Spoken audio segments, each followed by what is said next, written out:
bara í næstu bresti dans. Ég ætla semst aðeins að tala við ykkur þetta efni, að tala við börn krabbamein. Og þetta náttúrulega, ég miða svolítið við þetta innan fjölskyldu, en ég veit að hérna líka fólk úr skólum og svoleiðis, og ég vona að þetta nýtist á fleirum. Og það náttúrulega hefur áhrif á alla fjölskylduna og heimilið þegar einhver veikist, og það eitthvað sem verður farið í veit ég betur og eftir. En það allavega alveg ljóst að þetta hefur mikil áhrif á börn þegar foreldri veikjast, og það ekkert hægt að komast hjá því. Það ekkert hægt að loka augunum fyrir því að þau eru þáttakendur, og það aldrei hægt að skýla þeim fyrir þessum sjúkdómum. Og ef að þeim leyft að taka þátt í veikindunum og í þessu ferli, hvernig sem það fer, að þá hægt að gera það á jákvæðari hátt, og það geta allir lært og það geta allir stutt hvern annan og þroskast mikið og vaxið af því. Og það mjög mikilvægt að huga að því að þau eru þáttakendur, þau hefa rétt á því, og það alveg nauðsynlegt að þau séu með. Og þetta svona, ég veit að það rosalega erfitt fyrir fólk að tala við börnin sín þessi veikindi, af því að þetta eru stór orð, þetta eru hræðileg orð, og það þekkja allir einhvern sem hefur mist einhvern og svo framvegis. En ef að börnin til dæmis finna það verið að leyna þau hlutum, og ég veit að fólk stundum rétt að bíða með fréttir, eins og það alveg óþarfi að barn viti það allt sumarfríð að mamma þarf að fara í sýnatöku í ágúst. Það óþarfi. En ef að þau fatta að það verið að halda frá þeim upplýsingum, að þá líka treysta þau því ekki að þau fái upplýsingar sem þau þurfa á að halda. Og þá verða þau, það þarf að ríkja það traust að þegar eitthvað skiptir máli þá fæ ég að vita það. Og börnin skynja það alveg að það eitthvað að. Þau fatta það alveg þegar að fólk pirrað og þegar spenna og fólk áhyggjufullt og einhver búinn að gráta, og þau vita alveg þegar eitthvað í gangi. Og ef þau vita ekki af hverju það þá fara þau bara ímynda sér eitthvað allt annað. Þá halda þau kannski að einhver sem miklu veikar en hann eða að pappa og mamma sé að skilja, eða það sé eitthvað allt annað í gangi, eða þau séu búin að vera hræðileg og óþekk og slæm og svo framvegis. Þannig að þau vita að eitthvað í gangi, þannig að þau þurfa að vita hvað það líka. Og svo alltaf hættan líka á því að ef að börnunum ekki sagt hvað í gangi og það ekki útskýrt innan fjölskyldunar, þá geta þau bara farið að frétta hlut út í bæ, eða frá annar staðar í fjölskyldunni, eða einhver að spurja hvað að frétta þessu, hvað að gerast núna, og það kannski einhver upplýsingar sem þau hafa ekki. Það náttúrulega mjög slæmt.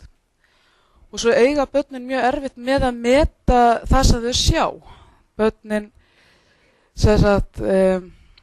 þau geta lagt allt annan skilning í sjúkdómseinkenni, eins og bara það hárloss eða uppköst eða eitthvað grennist eða eitthvað álíka sem kannski áhrif á lyfjagjöf, en þau geta haldið að þýði eitthvað mun dramatískara og verra. Þannig að það skiptir svo miklu máli að ræða við þau, heyra hvað þau að spá, hvað þau að hugsa, og geta þá skýrt og rætt með þeim hvað að gerast. Það hvaða upplýsingar börn þurfa og hvernig rætt við það fer rosalega eftir því bara á hvaða þroskastigi þau eru. Og svona litlu börnin, kannski þessi smá börn og börnin upp að svona 2-3 ára, fyrir þeim mikilvægast bara að svona daglegt líf haldi sínu formi. Þetta að rútínur haldist og öryggi haldist, það erfiðast fyrir þau. Til dæmis svona kannski þegar kemur kannski spítalavist, eða þegar einhver sem vanur að sinna en getur ekki sinnt þeim.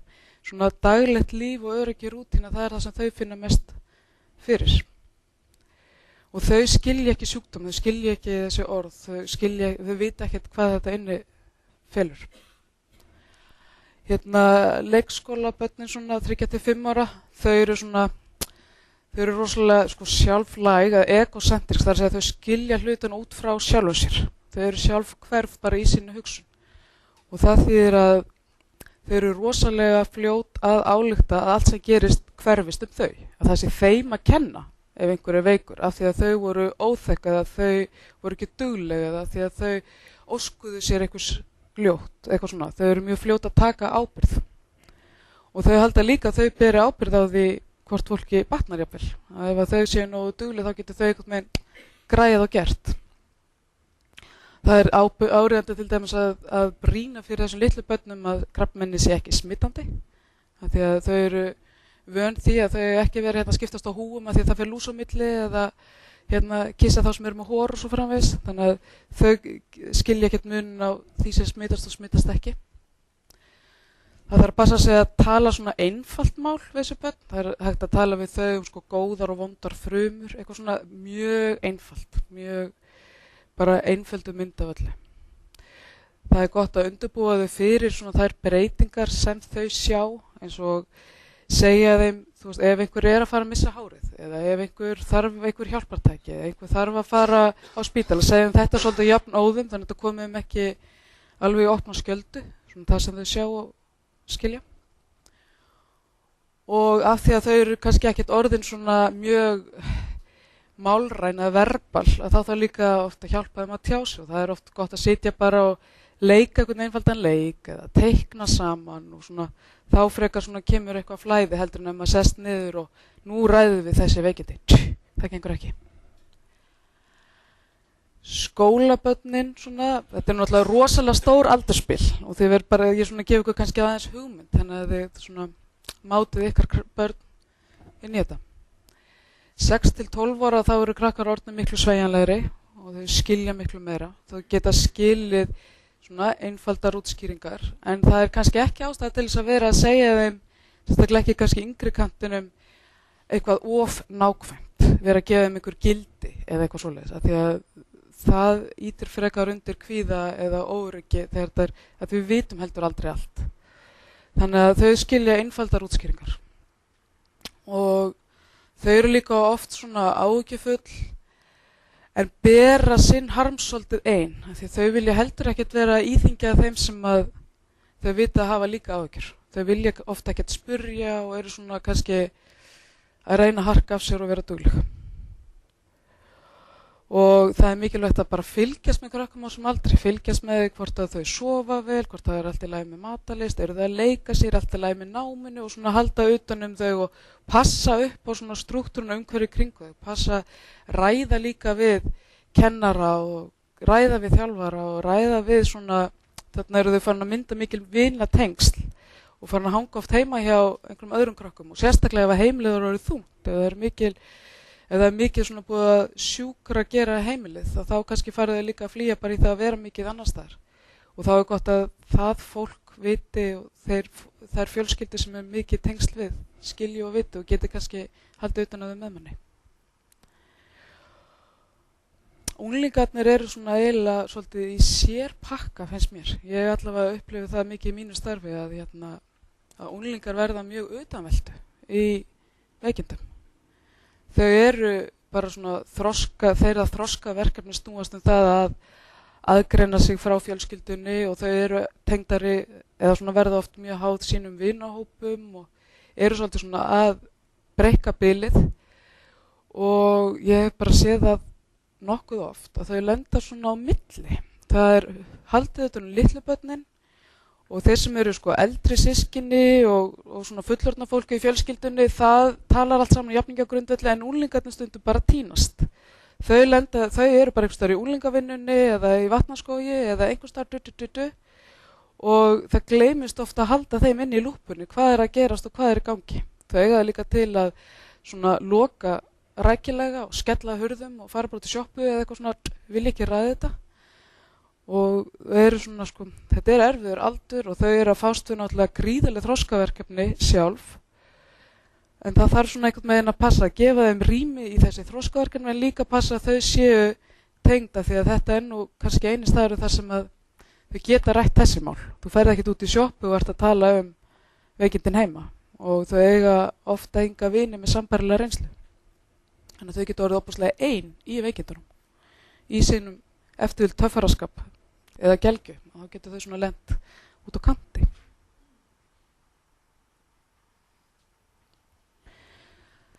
Svona umgjörðin það að tala við börnin og kannski byrja á að undirstrika það að maður þarf að gefa sér endalausan tíma og maður þarf að vera viðbúinn að koma aftur og aftur og aftur og aftur og endalaust að þessu verkefni, að ræða máli við börnin.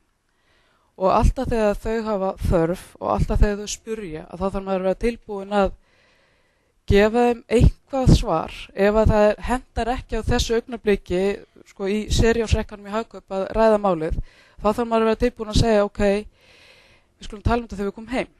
Þannig það alltaf þau þurfa að finna það sé alltaf í lagi að koma með þetta atriði.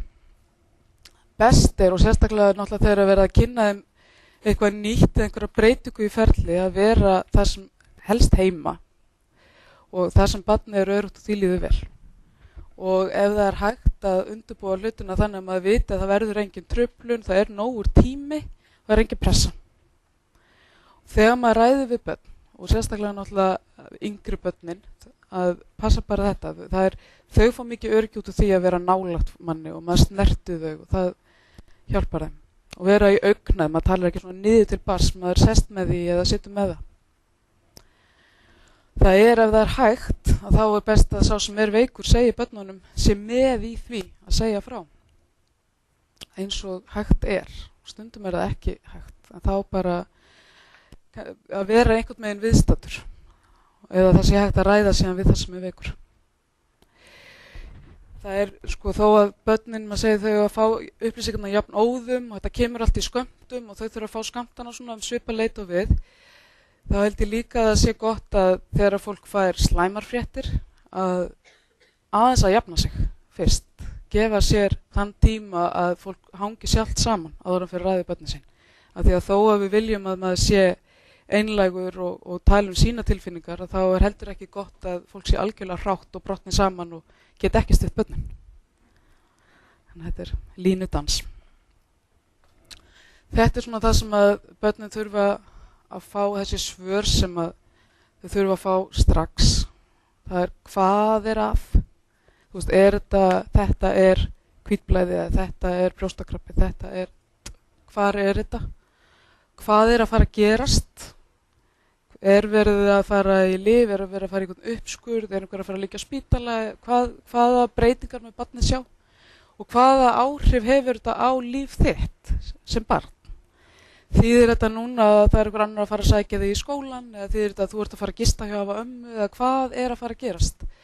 Þetta þeirra þörf fyrir bara að þeirra öryggi. Þau rosalega náttúrulega háð sinni fjölskyldu og sínum foreldrum allar bjargir og þau þurfa líka bara að fá þessar svona grunnelementin. Hvernig verður líf þitt í framhaldinu núna?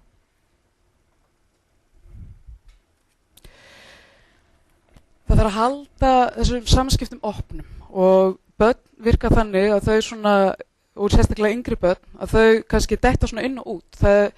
Maður talar við þau og svo bara fara þau að leika sér og þá er maður bara allt í fína með þennan.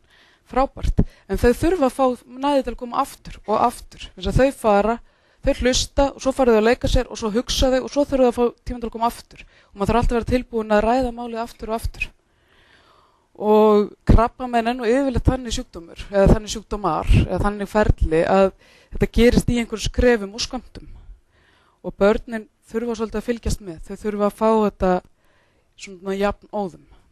Og að því sögðu að þá heldur ekki gott að þau sé eins og ég sagði að bíða í heilt sumar eftir einhverju sýnatöku.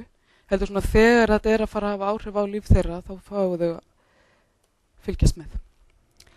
Það rosalega mikilvægt að segja börnum satt og það þetta traust sem myndist á upphafi að ef að þau upplifa að það sé búið að blekkja þau að þá allt í einu standa þau ein í hverju sem þau muni síðan mæta og það bara, jafnvel þó maður þurfa að segja eitthvað erfitt að þá betra að segja það heldur en að þau upplifi síðan bara ok, það bara allir að ljúga mér, aha.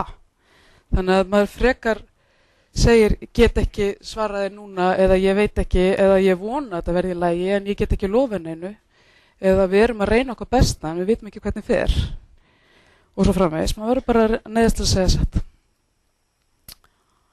Og þetta varist að hrósa börnum fyrir hugrekki og þú veist, nú þurfum við bara að skrúa niður Íslendingin í okkur og hvað þekkið ekki marga sérstaklega sko fólk sem fullorðið og það var eitthvað svona, jæja, nú mamma deyja, fá þér ópól og fara út að leika þér. voku duglur, eitthvað svona. Við þurfum að passa þetta. Þetta er svona gamla íslenska töffara yfirbragðið að bara að krakkar eiga bara einhvern veginn að fara og bíta á jaxlan og vera dugleg, en við erum að reyna svona að hætta því. Eins og leið þú segir vákvart hugrakkur, vákvart duglegur, þá ertu líka leið að segja frábært og skulur ekkert vera að ræða þessi erfiðu mál sem ég var erfitt með að tala um. Það er rosa mikilvægt og eins og ég segi áðan, búin að koma að sinna og þetta þarf að fara svolítið í gegnum þetta með flestum börnum að krabbamein er ekki þeim að kenna. Þetta er dýpra en það hljómar. Ég held að við vitum að flest börn er ekkert með eitthvað svona, það eru ákveðnum aldrei sem það er svona magíska hugsunum að þau geti galdraðið eitthvað svona, þetta er ekki það. Þetta er líka bara það eins og reykingakrabbamein, fólk sem fær krabbamein í lungu eða álíka og börnin hafa hort upp á foreldra sína reykja. Þau geta fengið alveg nagandi samvinsku yfir því að hafa ekki beðið meira að þeir eru hætt að reykja eða hafa ekki passað upp á þetta, hafa ekki gert hitt og þau geta kennt sér svona hluti. Eða bara það að álagskapu krabbamein og þau hafa kannski verið óþekk eða löt eða það er mjög mikið að passa þetta. Og svo er bara að því að Valdi búin að gefa mér gula spjaldið, ætla bara kannski undirstrika það að það þarf að hlusta á börnin. Það þurfa að hlusta á þau til þess að vita hvað þau eru að hugsa, vita hvaða áhyggjur hafa þau, hvað óttast þau, hvar eru þau stödd og maður þarf að vera svolítið bara frakkur og opinn að spurja þau líka. Hvernig ert þú að hugsa þetta? Ert þú stundum áhyggjur af þessu? Og foreldrar þurfa sjálfsögðu að fara líka sína það fordæmi að geta sagt ég er oft hrædd, ég er oft leið, ég get alveg haft miklar áhyggjur og þora að gráta og sína það að þetta eru allt tilfinningar sem eru í boði og eru leyfilegar. Og svo skýra, þess að krakkar eru náttúrulega miskilja og hvernig eiga þau að vita það að einhver æl úr sér lifrum og lungum í lyfjameðferð geti verið merkjum að síðan mun allt verða betra. Það er ekki lógist. Og rækta raunsæja von, það er að kannski er ekki hægt að vona að einhver læknist eða lægist að verði heill, en við getum kannski vonast til þess að eiga góða tíma, langan tíma eða góða helgi eða jól. Að þetta sé svona, það er alltaf hægt að finna kannski einhverja von, eitthvað gott sem við getum haldið í. Og að lokum, að það borgar sig samt ekki að vera alltaf heldur að pressa og börn, ef að þau upplifa það að það er hvert sinn sem að maður sér 12 ára barnið þá er það sjanghæð inn í hvernig hefur það, hvað er það að hugsa, að þá er náttúrulega bara að loka þau og fá nóg. Það þarf að bjóða upp á svona við og við umræðuna og passa þetta sé opið. Foreldrar sjálf þurfa að geta sagt hvernig þeim líður, það er ágætt að nota dæmi eins og mörgum krökkum finnst þetta, margir krakkar verða leiðir, sumir verða pirraðir, sumir verða reiðir og það er allt í lagi, bara bjóða svona upp á þetta. Og jafnvel þótt að krakkar séu í því og þá líka unglingarnir að svona loka á samskiptin, að þá þarf samt að passa að þau fá þess að skammta sem upplýsingarna koma í. Og það segi ég sérstaklega því að ég bara hef marga unglinga í huga sem ég hef hitt sem að einhvern veginn vissu ekkert hvað var í gangi, kannski á seinustu stigum þess að þau voru kannski í það mynd að missa foreldri, að þá voru þau bara einhvers staðar í sumrinu eða með vinum sínum og fengu ekki að taka ákveðið skref í fjölskyldu og það skiptir rosalega máli að þau séu samtaka, séu með.